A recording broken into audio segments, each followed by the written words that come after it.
When our mission is in action, it looks like people deciding where they want to live. It looks like people having opportunity and choice to work. It looks like people living in their communities, worshiping at their place of choice. It looks like individuals with disabilities doing all of the things that the rest of us take for granted on their terms. Camp was built in the early 60s, and our reality is that we hadn't updated a lot of our buildings. It kind of started 5 years ago when Hubble saw that we had bigger and better potential, that with the right building and the right facilities, we could do a better job. Sherry had us out there, myself and several other people, to tour the cabins. Okay, and I thought, boy, these are not in real good shape. I was surprised. Steve Niebuhr, with our company at the time, was on the board, and I went to Steve and I said, I think I know what I want to do for our next extreme build if Sherry's up for it. I'd like to tear them down and rebuild them.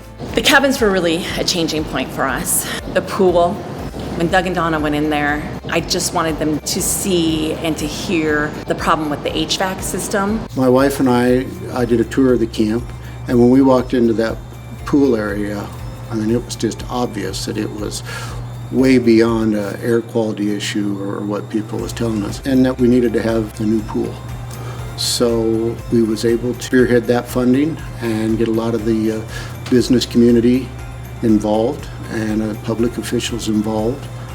And I tell you, we did it just in the nick of time.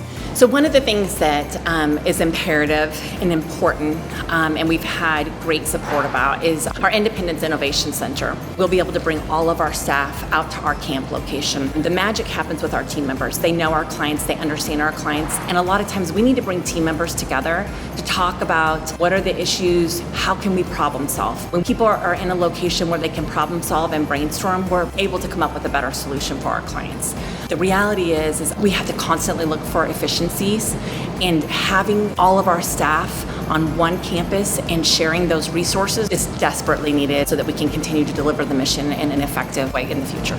So our respite house will be utilized by clients that we're serving in other programs who have unexpectedly lost their housing or in transition and looking for safe housing. It could be families or it could be individuals. It is really going to be individualized based on what our clients need. We have seen a greater need for teen and adolescent programming, everything from starting to think about and talk about employment to what are the social skills that I need to be successful in employment. So the new teen center is going to give us an opportunity to really work with that transition age youth to ensure that they are ready for employment, to ensure that they have opportunities to increase and improve and become more confident with their social skills. The state of Iowa is proud to support Easter Seals Iowa because we know they are making our communities better and stronger. Serving a very vulnerable population, Easter Seals ensures all Iowans are able to live with dignity and independence. What better place should those resources go than to help an organization like that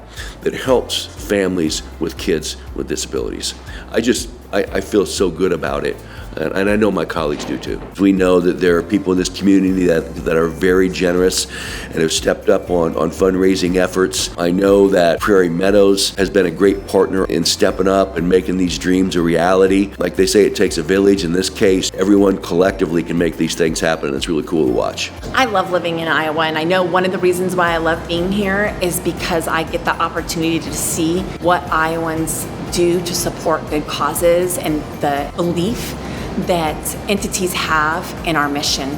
All these folks come together and they make sure that we can provide our mission day in and day out. And so I'm super grateful to be a part of it. It takes a community of support from individuals, businesses, service providers, and other community-based organizations.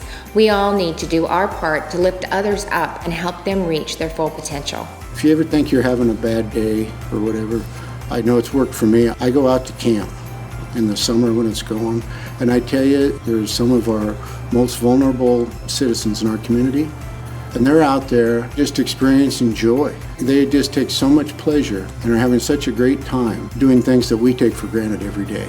We do extreme builds on a 4-year rotation basis, and so the next one would be 2021. So the last one we did was Ronald McDonald House in 2017. But I think, we've got something I think is pretty cool. This will probably, as I'm getting up in my career, probably be my last extreme build. So I want to make it pretty special, and the camp's pretty special to me. Through the last 5 years, we've had an opportunity to see our potential at Easter Seals. We've always seen the potential in our clients, but now we see with the right tools and the right facilities and the right team what we can accomplish. So you'll have to watch, because there's going to be some other special things happening for our organization in the future.